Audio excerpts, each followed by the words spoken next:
الله أكبر الله أكبر لا إله إلا الله الله أكبر الله أكبر ولله الحمد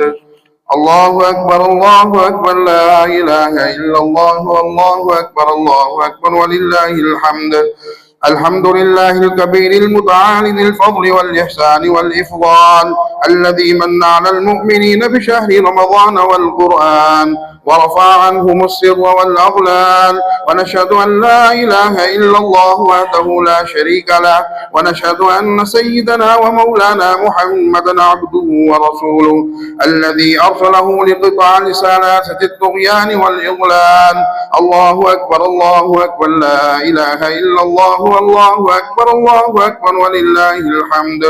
أيها المسلمون إن هذا يومكم يوم عظيم ويوم سعيد ويوم العيد ويوم الوعيد عيد للأبرار ووعيد للفجار يوم المحاسبة ويوم الجوائز يوم الفرحة ويوم القرحة فرحة لمن مر عنه رمضان بالفرحة وقرحة لمن مر عنه رمضان بالقرحة وطوبى لمن تاب فيه من السيئات وتاب له الخيرات قال الله تبارك وتعالى إلا من تاب وآمن وعمل عملا صالحا فأولئك يبدل الله سيئاتهم حسنات وكان الله غفورا رحيما أيها الناس مضى شهر الصيام والقيام شهر المواساة وشهر المغفرة من الآثم شهر نزول القرآن وتلاوة الفرقان أيها الناس ليس العيد لمن لبس الثياب الفاخرة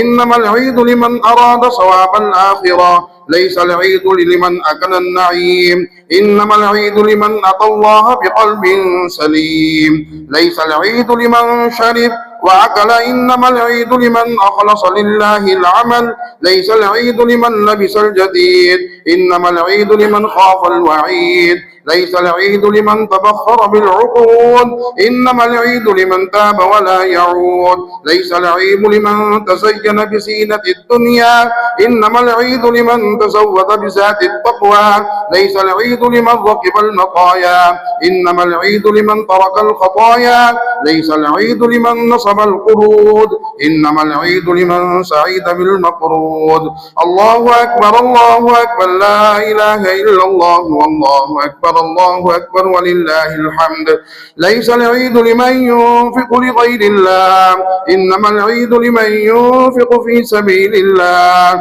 ليس العيد لمن أكل السرير ولباس الجديد إنما العيد لمن خاف يوم الوعيد وأطيعوا الله ورسوله لعلكم ترحمون فرض رسول الله صلى الله عليه وسلم زكاة الفطر طهرة للصيام من اللغو والرفثة وطعمة للمساكين فمن أدها قبل الصلاة فهي زكاة مقبولة ومن أدها بعد الصلاة فهي صدقة من الصدقات وعن علي رضي الله تعالى عنه من السنة أن يخرج إلى العيد ماشيا وعن جابر رضي الله تعالى عنه قال كان رسول الله صلى الله عليه وسلم إذا كان يوم العيد خالفة الطريق الله أكبر الله أكبر لا إله إلا الله والله أكبر الله أكبر ولله الحمد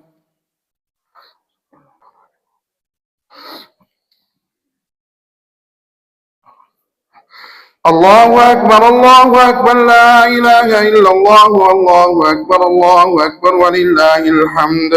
الحمد لله نحمده ونستعينه ونستغفره ونؤمن به ونعوذ بالله من شرور أنفسنا ومن سيئات أعمالنا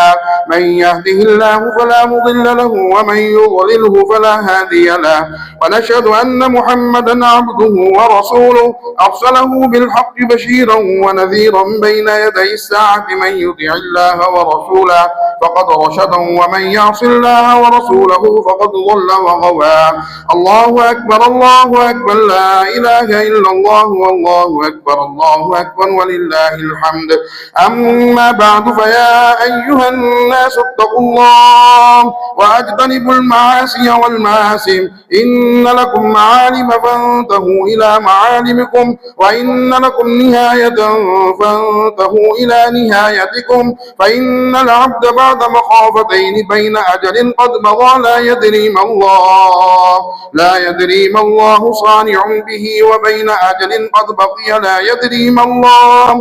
يدري ما الله قاض فيه فليتزود العبد من نفسه لنفسه ومن حياته لموته ومن شبابه لكبره ومن دنيا لآخرته فوالذي نفسي بيده أما بعد الموت من مستعجب ولا بعد الدنيا إلا الجنة أو النار. الله أكبر الله أكبر لا إله إلا الله والله أكبر الله أكبر ولله الحمد. وقال الله تبارك وتعالى إذ قال الحواريون يا عيسى ابن مريم هل يستطيع ربك أن ينزل علينا مائدة من السماء قال اتقوا الله إن كنتم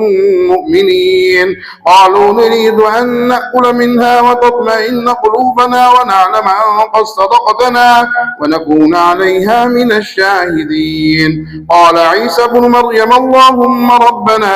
أنزل علينا مائدة من السماء تكون لنا عيدا لأولنا وآخرنا وآية منك وارزقنا وأنت خير الرازقين. قال الله إني منزلها عليكم فمن يكفر بعد منكم فإني أعذبه عذابا لا أعذبه أحدا من العالمين. اللهم صل وسلم وبارك على سيدنا ومولانا محمد وعلى آله وأصحابه وعلى جميع الأنبياء والمرسلين وعلى عباد الله الصالحين. اللهم اغفر للمؤمنين والمؤمنات اللهم اغفر للوالدين والوالدات اللهم اغفر للمسلمين والمسلمات الأحياء منهم والأموات والحمد لله رب العالمين يا أرحم الراحمين.